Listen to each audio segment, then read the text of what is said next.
Hello everyone, I hope you are doing well. आप अपना और आपकी फैमिली की सेहत का ध्यान काफ़ी अच्छे से रख रहे होंगे। Welcome to our channel. आज जो हम स्टार्ट कर रहे हैं वो हम करेंगे कि हमें करंट अफेयर कवर करना है। हम वो करेंगे आपकी विज़न की जो मैगज़ीन है उसके थ्रू करेंगे। आपका जो ये कोर्स है वो क्या होगा, बायलिंगुअल होगा। हम इंग्लिश की मैगज़ीन लेंगे, उसको मैं आपको हिंदी में उसको डिटेल उसका वर्जन कर दूंगी, ठीक है। उसको आपको समझा दूंगी और साथ में कोई भी आर्टिकल है आपका उससे रिलेटेड तो उसकी मैं बैकग्राउंड आपको इन्फॉर्मेशन भी दे दूंगी, ठीक है।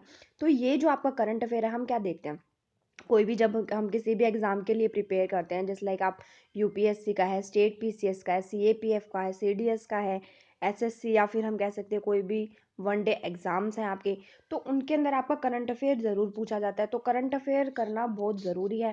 अगर आप यूपीएससी के मेंस में भी जाएंगे तो वहाँ पर भी आपका, आप जो भी आप आंसर राइटिंग करेंगे उसके अंदर करंट अफेयर का कंटेंट होना बहुत ज़रूरी होता है। तो ठीक है, हम विजन की मैगजीन स्टार्ट कर रहे हैं इस कोर्स के अंदर। वो है आपकी नवंबर मंथ की 2021 की, ठीक है। आइए करते हैं स्टार्ट। देखिए, इसके जो सब टॉपिक्स हैं वो कौन से देखिए, सबसे फर्स्ट टॉपिक आपका आता है पॉलिटी एंड गवर्नेंस, और फिर आपका सेकंड आएगा इंटरनेशनल रिलेशन, फिर आपका इकोनॉमी आएगी, after that it was security, फिर हम इन्वायरमेंट करेंगे, फिर सोशल इशू करेंगे, फिर हम साइंस एंड टेक करेंगे, फिर हम कल्चर देखेंगे इसका, फिर हम एथिक्स देखेंगे, और फिर हम क्या देखेंगे, स्केम इन न्यूज़। कि अब हमें क्या करना है, विजन की मैगजीन को कवर करना है नवंबर मंथ की। तो इसके साथ साथ जो भी आपके आर्टिकल्स हैं, आज हम पॉलिटी एंड गवर्नेंस स्टार्ट करेंगे। जैसे आपका कोई भी आर्टिकल है तो हम उसको कवर करते हुए क्या करेंगे, आपको क्या करना है, विजन मैगजीन की आप क्या कर लेना, या तो आप खरीद सकते हैं तो आप खरीद सकते हैं, ठीक है, लेना, ठीक है उसको। अगर आप खरीद नहीं सकते हैं तो आपको मैं पीडीएफ प्रोवाइड करवा दूंगी उसका, आप, ठीक है। वो लिंक आपको टेलीग्राम ग्रुप में मिल जाएगा, मैं डिस्क्रिप्शन में लिंक दे दूंगी, ठीक है। तो वहाँ से आप क्या कर सकते हैं, टेलीग्राम ग्रुप को ज्वाइन करके वहाँ पर आपको क्या मिल जाएगी, इसकी पीडीएफ मिल जाएगी, आप उसका प्रिंट आउट निकलवा सकते हैं, ठीक है। तो आज हम क्या करेंगे, पॉलिटी एंड गवर्नेंस स्टार्ट करेंगे। इसके आज हम 2 आर्टिकल करेंगे। तो आपका जो फर्स्ट आर्टिकल है वो कौन सा है, आपका interstate interstate border dispute in India. कि देखिए, सबसे पहले आपका जो आर्टिकल आया है वो है interstate border dispute in India. तो ये क्या कहता है आपको, सबसे पहले हमें पता होना चाहिए ये जो आर्टिकल आया है ये आपका न्यूज़ में ही क्यों है, क्यों न्यूज़ में आया है आपका। ये देखिए क्या लिखा गया है यहाँ पे, रिसेंटली क्या हुआ, अभी क्या हुआ आपका, Assam and Meghalaya government has agreed to settle the long pending interstate border dispute in at least 6 areas. देखिए, कोई भी स्टेट है तो उनके बीच में क्या होता है, बॉर्डर के डिस्प्यूट होते ही रहते हैं कि ये एरिया मेरा है, ये उसका है, ठीक है। तो जो ये डिस्प्यूट होता है हमारा, ये स्टेट के अंदर भी होता है, हमारा अदर कंट्रीज़ के साथ भी है। तो अब रिसेंटली क्या हुआ, असम एंड मेघालय जो गवर्नमेंट थी उनकी, तो उन्होंने एग्री किया कि हम हमारे जो बॉर्डर डिस्प्यूट है उनके हम 6 एरियाज़ के अंदर हम क्या करेंगे, उन डिस्प्यूट को क्या करेंगे, सॉल्व आउट करेंगे, ठीक है, रिजोल्व करेंगे उनको। तो देखिए क्या बोला गया आगे, और क्या था न्यूज़ के अंदर, Meghalaya was carved out of Assam and it became a full flash state in 1972। देखिए ये बोला गया है कि जो मेघालय था वो आपका कब बना है, 1972 में बना है। कैसे बना था ये, असम से निकाल के बना है। तो देखिए आपको मैं एक बार बैकग्राउंड इन्फॉर्मेशन दे देती हूँ कि स्टेट आपकी कैसे बनी थी। देखिए,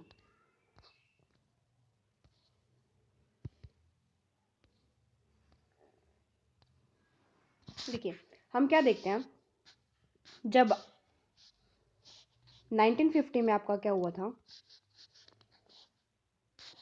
हमारी जो इंडिया की टेरिटरी थी ना, उसको 4 पार्ट्स में डिवाइड किया गया था, ए में, बी में, सी में और डी में। तो आपका जो ए पार्ट है उसके अंदर आपकी क्या आती थी, आपकी गवर्नर की प्रोविंसेस आती थी। जो आपका बी पार्ट था उसके अंदर आपकी प्रिंसली स्टेट आती थी। जो आपका सी पार्ट है उसके अंदर कमिश्नर स्टेट आते थे, ठीक है। और जो आपका डी वाला है इसके अंदर आपका आता था अंडमान एंड निकोबार आइलैंड आता था। तो हमने देखा था कि 1950 में आपकी जो टेरिटरी का डिवीजन है वो कैसे किया गया है, part A B C and D में।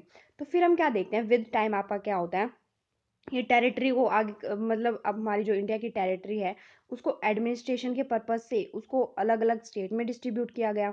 तो हम क्या देखते हैं, फिर क्या होता है आपका, फिर आपकी कमेटीज बनती हैं, कमीशन बनेगा। देखिए सबसे पहले आपका आता है धार कमीशन,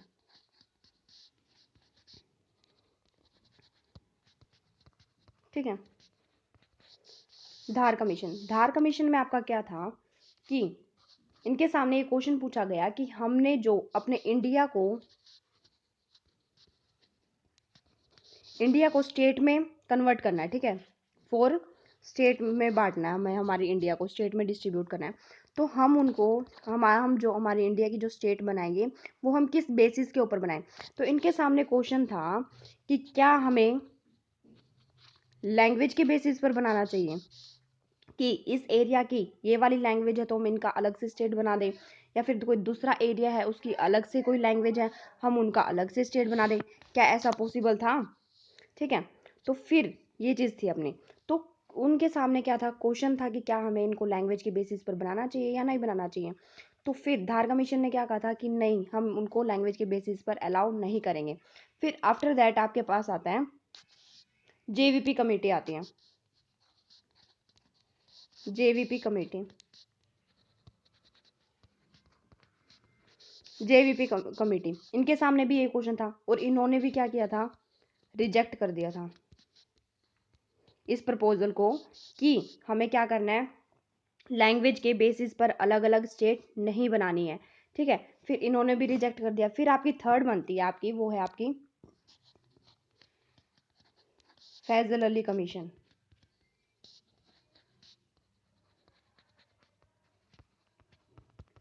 फैजल अली कमीशन, तो फैजल अली कमीशन ने क्या कहा था, इनकी जो रिपोर्ट आई थी उसके अंदर इन्होंने क्या कहा कि हम क्या करेंगे, लैंग्वेज के बेस पर बना देंगे। ठीक है, लैंग्वेज के बेसिस पर बनाना अलाउ है, लेकिन इन्होंने क्या कहा था कि ऐसा मतलब नहीं है, मान लिया हमने एक लैंग्वेज के बेसिस पर हम बना सकते हैं, लेकिन हम क्या करेंगे, ऐसे नहीं होगा कि एक जगह की अलग अलग लैंग्वेज है तो हम सारे पूरी इंडिया को अलग अलग कर दें लैंग्वेज के बेसिस पर। ऐसा नहीं होगा, ये नहीं होगा कि हर लैंग्वेज की अलग से स्टेट होगी। हमने ये तो मान लिया कि हम लैंग्वेज के बेसिस पर कर सकते हैं, ये नहीं होगा कि हम अलग से लैंग्वेज है तो उसका अलग से ही स्टेट बना देंगे।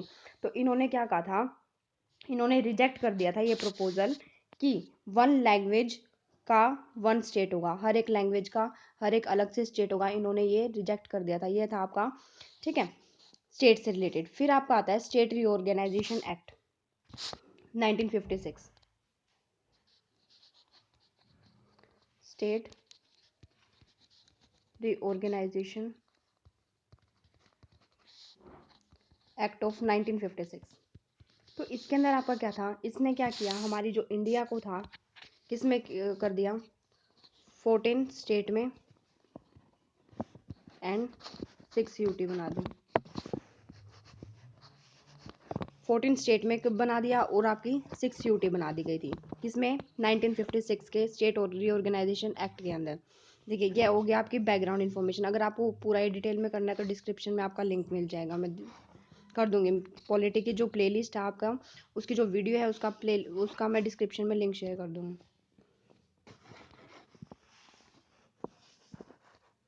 अब देखिए क्या लिखा गया है यहाँ पे, क्या पढ़ रहे थे हम, inter state border dispute in India.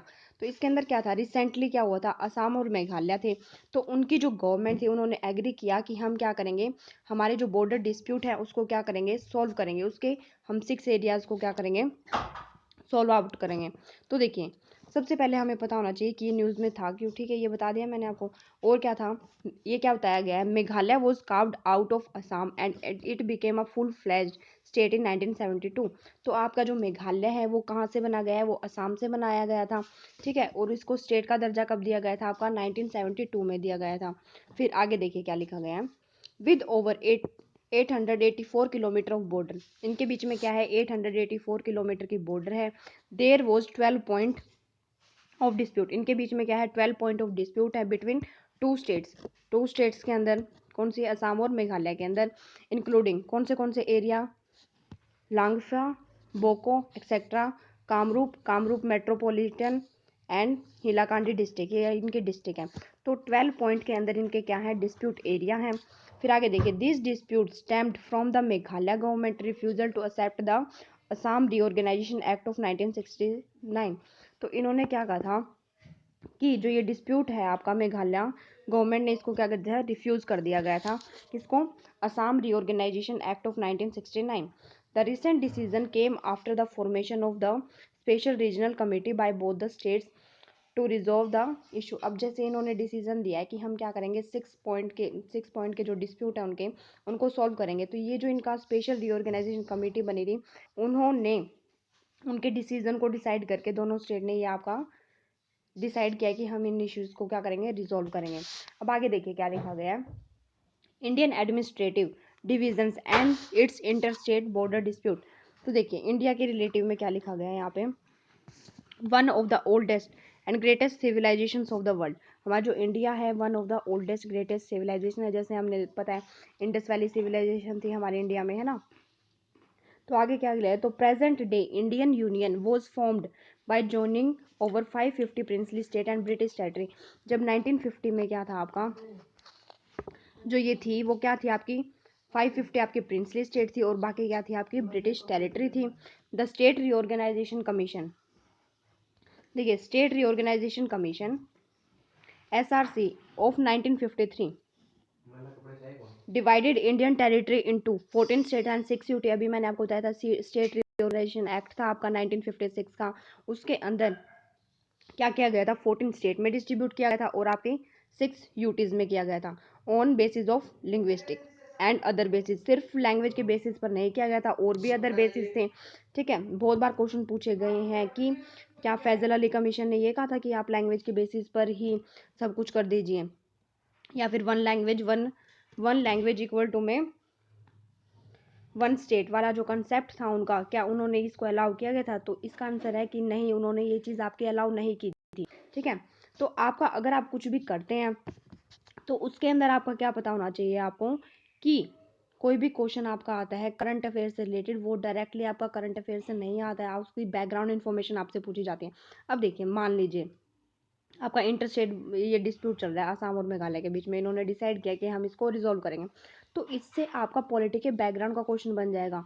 जैसे कि हम लक्ष्मीकांत की जो बुक होती है यूनियन एंड टेरिटरीज, तो उसके अंदर से आपके क्वेश्चन बन जाते हैं। अब जैसे आपका HCS का एग्जाम था, उसके अंदर क्या था आपका, तो उसके अंदर क्वेश्चन पूछा गया। अब जैसे यूनियन एंड इट्स टेरिटरीज है, ठीक है, तो उसके अंदर जो चैप्टर है उसके अंदर से कैसे क्वेश्चन आया कि स्टेट दे दी गई आपको बहुत सारी, ठीक है, उनका इंक्रीजिंग और डिक्रीजिंग ऑर्डर पूछा कि वो कब बनी थी। ठीक है, कौन सी पहले बनी थी, कौन सी लास्ट में बनी थी।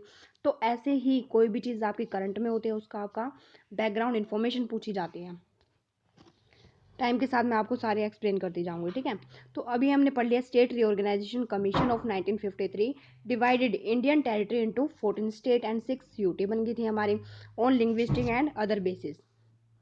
Through subsequent reorganization the total number of administrative divisions in India is 28 state and 8 UT।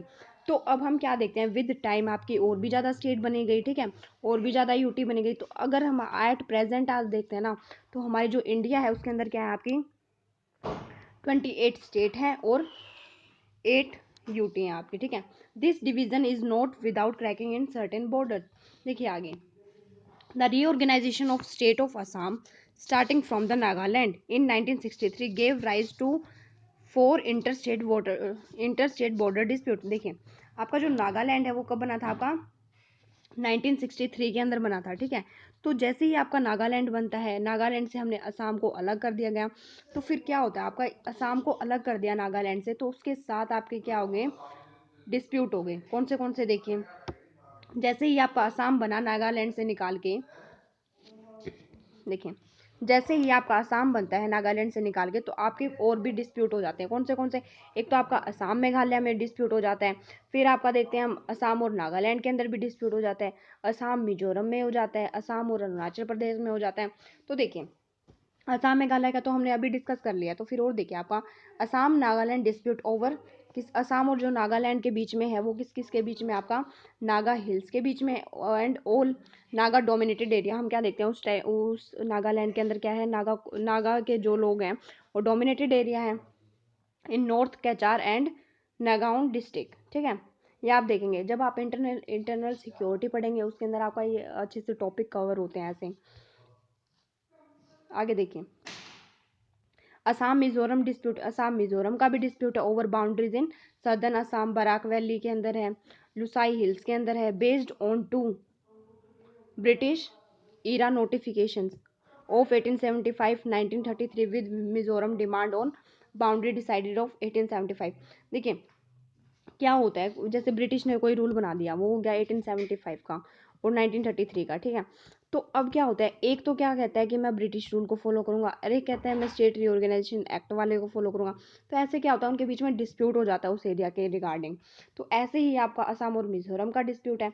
फिर आपका क्या आता है, असम और अरुणाचल प्रदेश में भी disputed over forest tracts in the plain area of the border. तो उनके बीच में क्या है, फॉरेस्ट ट्रैक्ट्स के बीच में डिस्प्यूट है। Apart from it some other interstate border disputes also exist in India either active और डोरमेंट। देखिए हम जैसे वोल्केनो वाला टॉपिक करते हैं, तो उसके अंदर आपका क्या आता है कि वोल्केनो कैसे होता है, एक्टिव भी होता है डोरमेंट भी होता है। तो एक्टिव क्या है, जो आपका एट प्रेजेंट चल रहे हैं, वो जो डिस्प्यूट आपके अभी चल रहे हैं। और डोरमेंट क्या है, जो आपके डिस्प्यूट आपके पहले थे, जो अब क्या हो गए हैं, वो रिजोल्व कर लिया हमने वो डिस्प्यूट अब क्या कर लिया, सॉल्व कर लिया। तो देखिए आपका जो एक्टिव है उसके अंदर कौन से बताए गए हैं, हरियाणा और हिमाचल प्रदेश के अंदर ओवर पारवानो रीजन नियर पंचकुला। ठीक है, तो हरियाणा और हिमाचल प्रदेश के बीच में जो आपका परनाऊ रीजन था, उन नियर कहाँ पे, ये पंचकुला के अंदर, ये जो आपका डिस्प्यूट है ये अभी भी चल रहा है। और महाराष्ट्र और Karnataka over Belgaum district with a large Marathi speaking population. देखिए लैंग्वेज की बेसिस पर हमारे इंडिया में चलता आ रहा है कि हमें अलग से स्टेट चाहिए, अलग से स्टेट की डिमांड हो जाती है। It was a part of the Bombay presidencies become Karnataka in 1956। तो देखिए महाराष्ट्र और कर्नाटका के बीच में भी आपका डिस्प्यूट है, वो अभी एक्टिव है, वो अभी भी चल रहा है। थर्ड वन देखिए आपका हिमाचल प्रदेश एंड लद्दाख के बीच में है, Sarchu and lying along Leh Manali highway. तो ये क्या है, हमारे ये जो 3 एग्जाम्पल हैं, ये आपके क्या हैं, एक्टिव डिस्प्यूट, जो डिस्प्यूट आपके अभी भी चल रहे हैं उनके बेसिस पर है। आगे देखिए ये है आपका डोरमेंट। डोरमेंट के अंदर आपका क्या आता है कि एक तो आपका है, मतलब जो आपके पहले थे अब उनको क्या कर दिया गया है, सॉल्व कर दिया गया है। उड़ीसा और वेस्ट बंगाल के बीच में था, ठीक है, हरियाणा और पंजाब के बीच में था, चंडीगढ़ के ऊपर, कर्नाटका एंड केरला के ऊपर था, ठीक है, और जो आपका गुजरात और राजस्थान के बीच में था, मंगल हिल्स के अंदर। तो ये क्या है, ये वाले जो डोरमेंट वाले हैं ये आपके क्या है, सॉल्व हो चुके हैं ये डिस्प्यूट आपके। ठीक है, देखिए ये आपका इंडिया का मैप दिया गया है यहाँ पे, ठीक है, यहाँ से आप देख सकते हैं, ठीक है, ये डिस्प्यूट बताए गए हैं यहाँ पे, जैसे अभी हमने डिस्कस किया था, कर्नाटक और महाराष्ट्र के हैं यहाँ पे, हरियाणा और हिमाचल प्रदेश का है, और हिमाचल प्रदेश और लद्दाख का है। अभी मैंने आपको ये सब एक्सप्लेन किया ना। तो फिर ये जो यहाँ पे बताया गया है कि जब असम बना था आपका नागालैंड से बाहर निकल के, तो आपके क्या थे, 4 डिस्प्यूट अराइज हो गए थे, नागालैंड के बीच में, अरुणाचल के प्रदेश के बीच में, और असम मिजोरम के बीच में, और असम और मेघालय के बीच में। ये चीज़ आपकी बताई गई है यहाँ पे। और देखिए ये क्या बताया गया है कि असम और मेघालय में जो ये डिस्प्यूटेड एरिया है, बोको और लांगिफ, ये आपको बताया गया है यहाँ पे। अब देखिए अब क्या बोला गया है यहाँ पे, what are the reasons which led to the development and prevalences of interstate border dispute. कि आपके कौन से कारण हैं इनके पीछे, कि जिससे क्या होते हैं आपके इंटर स्टेट बॉर्डर डिस्प्यूट, दो स्टेट के बीच में जो बॉर्डर है उनके अंदर, उनके बीच में क्या है, डिस्प्यूट है, ठीक है, डिस्प्यूट है, तो उनके कारण क्या रहे हैं आपके। तो देखिए सबसे पहले पॉइंट आपका आता है ब्रिटिश कॉलोनियल पॉलिसी। देखिए सबसे पहला पॉइंट आपका आता है ब्रिटिश कॉलोनियल पॉलिसी। इसके अंदर आपका क्या है कि हम क्या देखते हैं, ब्रिटिश की कॉलोनियल पॉलिसी थी, ब्रिटिशर्स ने क्या किया गया था, इंडिया को कॉलोनाइज किया गया था। तो उन्होंने उस टाइम पर क्या किया गया, उन्होंने खुद के अकॉर्डिंग बाउंड्रीज बनाई थी, किसके बेसिस पर, आपकी बेस्ड ऑन एडमिनिस्ट्रेशन कन्वीनियंस के ऊपर, कि हमारा एडमिनिस्ट्रेशन यहाँ पे अच्छे से चलता रहे, उसके बेसिस पर बाउंड्रीज बनाई थी, और उनकी कमर्शियल इंटरेस्ट के बेसिस पर बनाई गई थी, leading to the present day claims and counter claims in the regions like north east. तो इससे क्या है, आपके नॉर्थ ईस्ट स्टेट में क्या है, आपके कन्फ्लिक्ट बनता रहता है, क्योंकि ब्रिटिशर्स ने आपका क्या किया था, उन्होंने अपने एडमिनिस्ट्रेशन के परस्पेक्टिव से, एडमिनिस्ट्रेटिव के पर्पस से, और आपके कमर्शियल इंटरेस्ट की, हमें क्या करना है, पैसे कमाने, तो उसके बेसिस पर आपका क्या किया गया था, उन्होंने खुद ही क्या कर दिया गया था, इंडिया की बाउंड्रीज बना दी गई थी। तो इससे क्या हो गया, नॉर्थ ईस्ट में क्या हो गया, कन्फ्लिक्ट बना रहता है, जो उन्होंने ब्रिटिशर्स यहाँ पे जो करके गए थे। फर्स्ट रीजन आपका ये है। सेकंड क्या आपका, lack of implementation of recommendations on border dispute. Lack of implementation on recommendation of border dispute. तो देखिए हमारी जो रिकमेंडेशन दे देते हैं, हम कमीशन बिठा देते हैं, ठीक है, कोई कमेटी बना देते हैं, तो उसके बेसिस पर जो उनकी रिपोर्ट आती है ना, तो उनकी रिपोर्ट को और जो उनकी उन्होंने जो भी रिकमेंडेशन दिया है, तो हम उसको क्या कर सकते, क्या हो गया उनका, हम उनको इम्प्लीमेंट नहीं कर पा रहे हैं, ये भी आपका एक कारण है। तो देखिए क्या लिखा गया है यहाँ पे एग्जाम्पल, नागालैंड ने क्या किया, रिजेक्ट कर दिया Sundaram commission report on its dispute with Assam. जो नागालैंड ने क्या कर दिया गया था, जो सुंदरम की जो रिपोर्ट आई थी, किस किस के बीच में, असम और नागालैंड के अंदर जो बीच में जो डिस्प्यूट है उसको सोल्व करने के लिए उसने जो रिकमेंडेशन दी थी, तो नागालैंड ने उसकी रिकमेंडेशंस को नहीं माना, ठीक है। तो ये क्या हो गया, जो रिकमेंडेशंस आपकी आई थी बॉर्डर डिस्प्यूट को लेके, तो उनका क्या किया गया, उसकी उस चीज़ का रिकमेंडेशंस का इम्प्लीमेंटेशन आपका नहीं हुआ है। सिमिलरली मेघालय ने रिजेक्ट कर दिया Y V Chandrachud committee report on its dispute. तो जो ये आपकी चंद्रचूड कमेटी है कि जो रिपोर्ट आई थी, तो इसने मेघालय ने भी रिजेक्ट कर दिया इसका जो डिस्प्यूट था आसाम के साथ, तो मेघालय ने भी रिजेक्ट कर दिया और आपके नागालैंड ने भी रिजेक्ट कर दिया। तो आपका ये कारण हो गया। ये फर्स्ट तो हमने देखा था कि ब्रिटिशर्स ने जो कॉलोनियल एरा में अपने फ़ायदे के लिए जो बाउंड्रीज आपकी बनाई थी, एक तो वो रीज़न है। दूसरा क्या है कि हमारी कोई भी कमीशन या कमेटी बैठती है तो उसकी जो रिकमेंडेशंस आती है उसका प्रॉपर इम्प्लीमेंटेशंस नहीं हो पा रहा है। थर्ड वन देखिए, failure of constitutional mechanism to address the border dispute. जो आपका है, तो अब ये क्या कह रहा है कि जो हमारे कॉन्स्टिट्यूशनल मैकेनिज्म है किसके ऊपर, बॉर्डर डिस्प्यूट के ऊपर, वो क्या हो रहे हैं, फेल होते जा रहे हैं। क्यों, देखिए हमारा जो आर्टिकल 131 का सी है, तो हमारे सुप्रीम कोर्ट में क्या है, उसकी एक ओरिजिनल जुरिस्डिक्शन है सुप्रीम कोर्ट की हमारी, तो उसके अंदर उन्होंने क्या किया गया, तो वो सुप्रीम कोर्ट ओरिजिनल जुरिस्डिक्शन के तहत अपनी पावर को बढ़ा सकता है। किसके थ्रू, तो वो क्या कह सकता है कि वो किसी भी डिस्प्यूट है, किसी भी दो या दो से ज़्यादा कंट्री स्टेट के बीच में, तो उसको क्या, उसके लिए क्या कर सकता है, लॉ बना सकता है। ये पावर है आपकी सुप्रीम कोर्ट के पास under original jurisdiction of article 131 के सी के तहत। तो देखिए, but either the solutions come at a slow pace and states not cooperate. तो जो हमारा सुप्रीम कोर्ट है वो क्या करता है, डिसीजन थोड़ा लेट सुना देता है, तो स्टेट डो नॉट कोऑपरेट, और कुछ क्या होता है, स्टेट उसके साथ उनके साथ कोऑपरेट नहीं करती है। एक ये रीज़न है। फिर आगे देखिए आपका, the Assam Arunachal Pradesh dispute has been before the supreme court since 1989। तो हमारा जो असम और अरुणाचल के प्रदेश का जो डिस्प्यूट है सुप्रीम कोर्ट के सामने है 1989 से, और अभी तक उनका सोल्यूशन नहीं हुआ है। इन असम नागालैंड डिस्प्यूट, जो असम और नागालैंड का जो डिस्प्यूट है, द वन और the both state express reservation on the supreme court appointed commission report and note accepted supreme court appointed mediators reports respectively. तो वो क्या है, वो एक्सेप्ट नहीं की गई है इनके तरफ से भी। आगे देखिए क्या लिखा गया है, similarly article 263 provide interstate council under article 263 ए। तो आपका जो क्या है, ये आर्टिकल 263 ए के तहत आपका क्या आता है, मैं आपको एक्सप्लेन करके बताती हूँ इंटरस्टेट काउंसिल होती क्या है। देखिए आपका जो आर्टिकल नंबर है 263 ए के तहत आपका क्या बनता है, इंटर स्टेट काउंसिल बनती है, जो क्या करती है, कोऑर्डिनेशन को चेक करती है,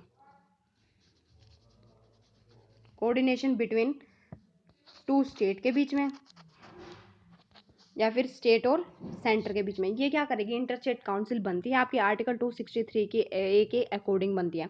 तो क्या करेगी ये, इसके तहत आपकी बनेगी बिटवीन स्टेट, क्या करेगी, कोऑर्डिनेशन चेक करेगी आपका कि दो स्टेट के बीच में जो कम्युनिकेशन है, उनका जो कोऑर्डिनेशन है, क्या वो सही है या गलत है। ठीक है, गलत है या कोई डिस्प्यूट एरिया है आपका, तो वो उसको चेक करेगी। और क्या है आपका, स्टेट के बीच में करेगी, और आपका सेंटर और स्टेट के बीच में भी चेक करेगी। जो आपकी इंटर स्टेट काउंसिल है, ये कौन बनाता है आपका, इंटर स्टेट काउंसिल जो है आपकी, ये कौन बनाता है, आपका प्रेसिडेंट बनाता है। ठीक है, ये आपके कौन बनाएगा, प्रेसिडेंट बनाएगा। और क्या करेगा ये, हमारे जो प्रेसिडेंट है वो क्या करेंगे, ड्यूटीज को डिफाइन करेंगे कि जो इंटर स्टेट काउंसिल आपकी बनी है उनकी ड्यूटीज कौन डिफाइन करेगा, वो आपके प्रेसिडेंट करते हैं। जो आपका इंटर स्टेट काउंसिल है ये आपका किसके तहत आया था, सरकारिया कमीशन, सरकारिया कमीशन। ठीक है। और जो हमारी ये इंटर स्टेट काउंसिल है, इसके मेंबर्स कौन कौन होते हैं, देखिए इंटर स्टेट काउंसिल के जो पीएम होते हैं वो क्या होते हैं आपके चेयरमैन। ठीक है। और क्या हो सकते हैं इंटर स्टेट काउंसिल में आपके सीएम होते हैं हर स्टेट के, और क्या होते हैं सीएम ऑफ यूटी के होते हैं, और एडमिनिस्ट्रेटर होते हैं, आपके उन यूटीज के जिसमें क्या है आपकी लेजिस्लेटिव असेंबली नहीं है। और क्या होगा आपके 6 कैबिनेट मिनिस्टर होंगे, 6 कैबिनेट मिनिस्टर होंगे। ठीक है। और क्या होगा आपका इंक्लूडिंग होम मिनिस्टर।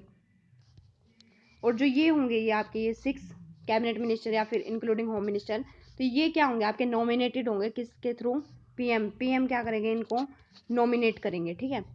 और फिर आगे देखें इनके जो वर्क है इंटर स्टेट काउंसिल के, इनका क्या है, ये डिस्प्यूट को चेक कर सकती है, इन्वेस्टिगेट कर सकती है, और क्या करेगी स्टेट के जो सब्जेक्ट हैं उनके बेसिस उनको क्या कर सकती है डिस्कस भी कर सकती हैं। ठीक है। और ये क्या कर सकते हैं रिकमेंड कर सकती है any subject for better coordination of policy and action on it. तो वो क्या कर सकते हैं रिकमेंडेशन दे सकते हैं, कोई भी सब्जेक्ट है हमारी जो लिस्ट है 7th शेड्यूल के अंदर, अभी जो हमारा नेक्स्ट टॉपिक होगा वो 7th शेड्यूल है, तो उनके बेसिस पर उनके उनके ऊपर क्या कर सकते हैं रिकमेंडेशन दे सकती है, जिससे कि क्या हो अच्छे से कोऑर्डिनेशन हो हमारे स्टेट का और सेंटर का, और क्या हो बेटर कोऑर्डिनेशन हो हमारी जो पॉलिसी है, कोई पॉलिसी बनी है और उनका क्या है उनके जो प्रॉपर इम्प्लीमेंटेशन उनका हो सके। ठीक है। ये होगी आपकी बैकग्राउंड इन्फॉर्मेशन इससे रिलेटेड। अब देखिए ये मैंने अभी आपको बता दिया। सिमिलरली आर्टिकल 263 के तहत आपकी क्या बनेगी इंटरस्टेट काउंसिल बनेगी। तो it competent enough to enquire and advise upon dispute between state. तो ये क्या कर सकते हैं एडवाइस दे सकते हैं डिस्प्यूट के ऊपर, but it was appointed only after the Sarkaria commission. यही मैंने आपको बताया था कि जब सरकारिया कमीशन की रिकमेंडेशन के बेस पर इसको बनाया गया था। फिर आगे क्या है आपका डिसअपॉइंटमेंट फ्रॉम जोनल काउंसिल। आपकी जोनल काउंसिल्स भी होती हैं। ठीक है।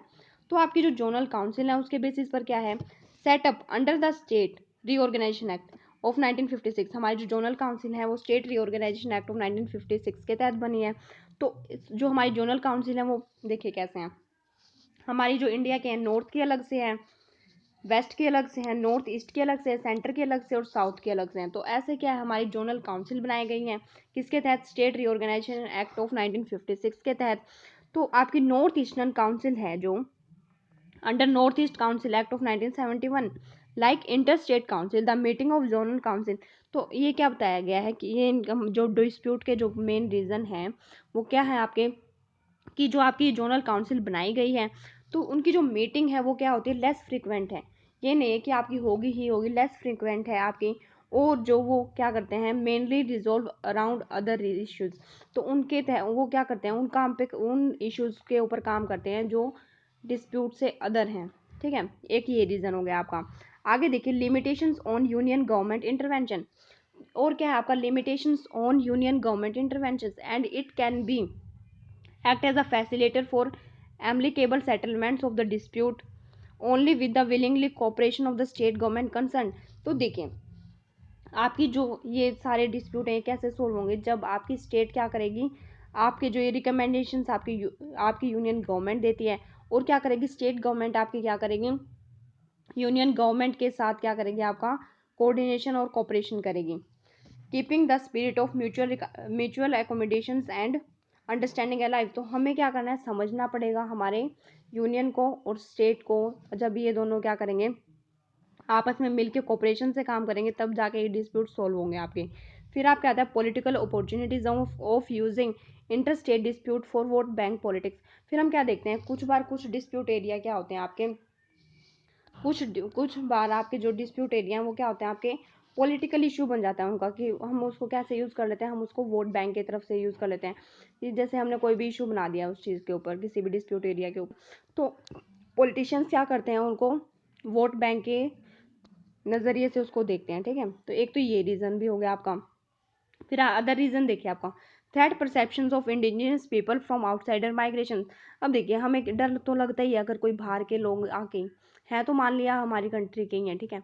अगर कोई न्यू पीपल हमारी स्टेट के अंदर आता है तो हमें थोड़ा सा होता है, हमें डर तो रहता है ना इंडिजिनियस पीपल को, जो लोग वहाँ पे पहले से रह रहे हैं, ठीक है, कि कोई भी माइग्रेट करके यहाँ पर आएगा तो फिर इकोनॉमिक कंपटीशन बढ़ेगा अगर ज़्यादा लोग आएंगे तो, ठीक है, between state for resources.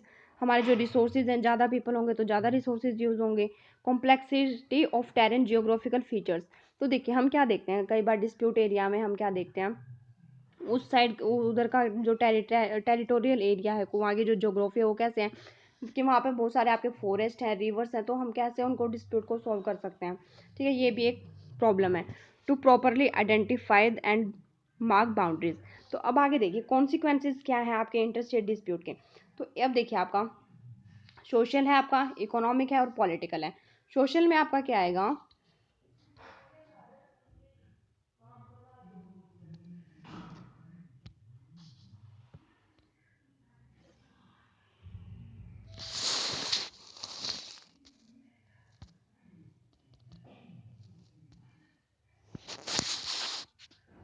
Sorry for inconvenience. देखिए अब क्या था, हम क्या डिस्कस कर रहे थे, कॉन्सिक्वेंसेज ऑफ इंटरस्टेट डिस्प्यूट। जो इंटरस्टेट डिस्प्यूट है इनके कॉन्सिक्वेंसेज क्या होते हैं।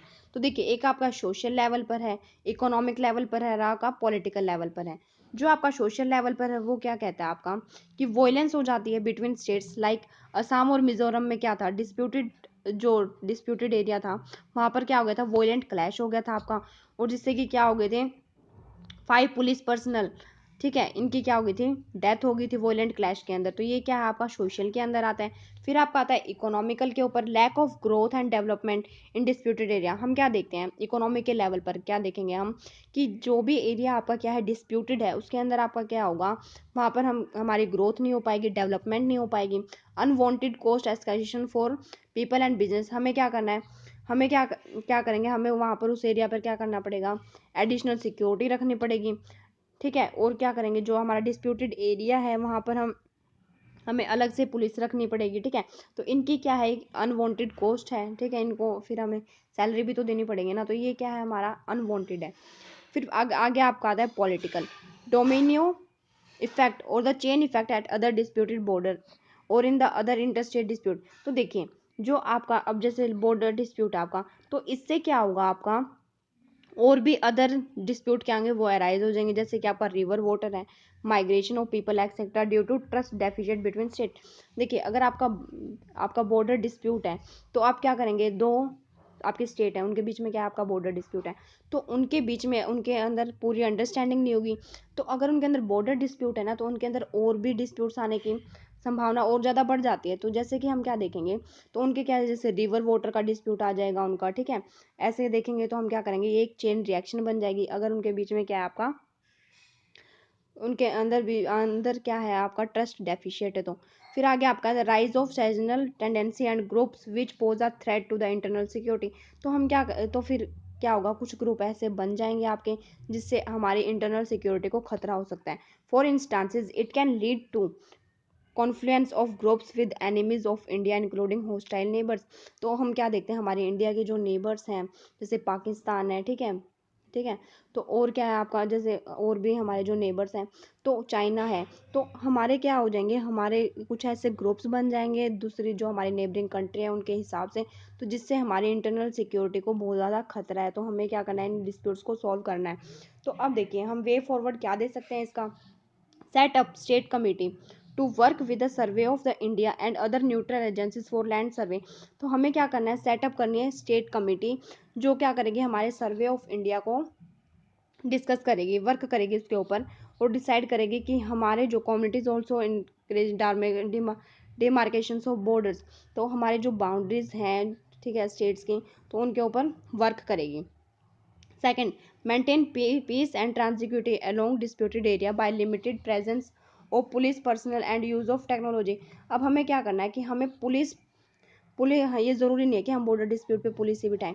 आजकल आपकी टेक्नोलॉजी इतनी ज़्यादा बढ़ चुकी है, तो हम उस टेक्नोलॉजी का यूज़ करके, जैसे कि आपका यूएवी है, सैटेलाइट्स का यूज़ करके उनसे जो इमेज आएगी, तो हम इन डिस्प्यूट्स को क्या कर सकते हैं, सॉल्व कर सकते हैं। ये ज़रूरी नहीं है कि हमें वहाँ पे पुलिस ही बिठानी पड़े। फिर थर्ड वन आपका आता है creating no man land. No man land बना देंगे हम। तो इसमें क्या होगा आपका नो मैन लैंड में, कि आपका जो डिस्प्यूटेड एरिया है उसको आप किसी को भी नहीं देंगे, ना तो उस स्टेट को देंगे ना दूसरी स्टेट को देंगे। तो वो जो आपका क्या बफर जोन की तरह काम करेगा वो एरिया, ना तो वो आपका दूसरी स्टेट का है, ना आपकी वो पहले वाली स्टेट का है। वो हम हमारी यूनियन गवर्नमेंट को भी दे सकते हैं, ठीक है। या फिर वहाँ पर कुछ ऐसी चीज़ बना सकते हैं जिससे हमारे हेल्प हो सके। आगे देखिए, frequent meeting of interstate council and zonal council and conference of interest. देखिए, हमारी जो मीटिंग थी, हमने देखा था ना कि एक कमेटी हमारी जो इंटरस्टेट काउंसिल है और जोनल काउंसिल है, उनकी जो मीटिंग है वो फ्रीक्वेंट नहीं है। तो हमें क्या करना है, उनकी मीटिंग को फ्रीक्वेंट करना है, ताकि वो इनके बॉर्डर डिस्प्यूट को क्या कर सकते हैं, सॉल्व कर सकें। Time bound resolution of border dispute cases. और हमें क्या करना है, हम क्या देखते हैं, हमारी कोर्ट में केसेस चलते रहते हैं बहुत सालों तक। तो हमें क्या करना है, उनके ऊपर टाइम बाउंडेशंस लगानी है, ठीक है। और कोई भी ट्रिब्यूनल बनता है तो उसके उनके ऊपर क्या हो जाएगा, आपका टाइम बाउंडेशंस बनेगी कि आपको इतने से लेके इतने टाइम तक आपको इसका डिसीजन देना है। फिर आगे देखिए आपका क्या है, creations of conducive environment by the union government to facilitate the coming together of the states based on the spirit of cooperative federalism। तो हमें क्या देखना है, हमें इन बॉर्डर डिस्प्यूट से ऊपर उठ के हमें हमारा क्या देखना है, हमें कोऑपरेटिव फेडरलिज्म पे वर्क करना है। हमारी जो इंडिया है वो यूनियन है, हमें क्या करना पड़ेगा, कोऑपरेट करना पड़ेगा हमारे यूनियन के साथ, ठीक है। हमें क्या करना है, हमारी यूनिटी एंड इंटीग्रिटी को हम हर्ट नहीं कर सकते हैं, ठीक है।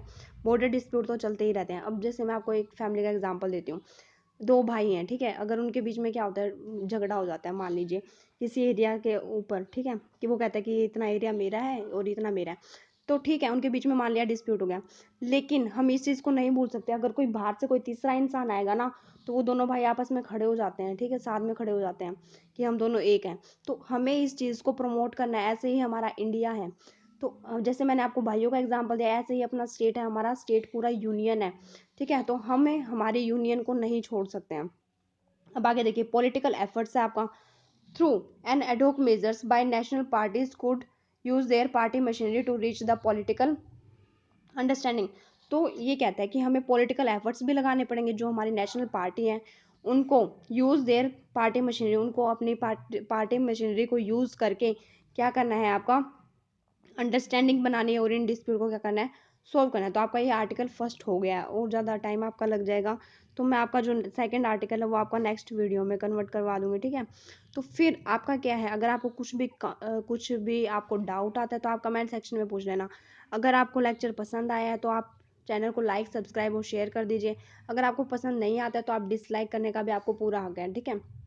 लेकिन आप बता देना कुछ भी कमी हो, ताकि, ठीक है, जिसकी वजह से आपने डिसलाइक किया आप कमेंट सेक्शन में ज़रूर बताना, ताकि मैं उसको नेक्स्ट लेक्चर में उसको इम्प्रूव कर सकूँ, ठीक है। Thank you.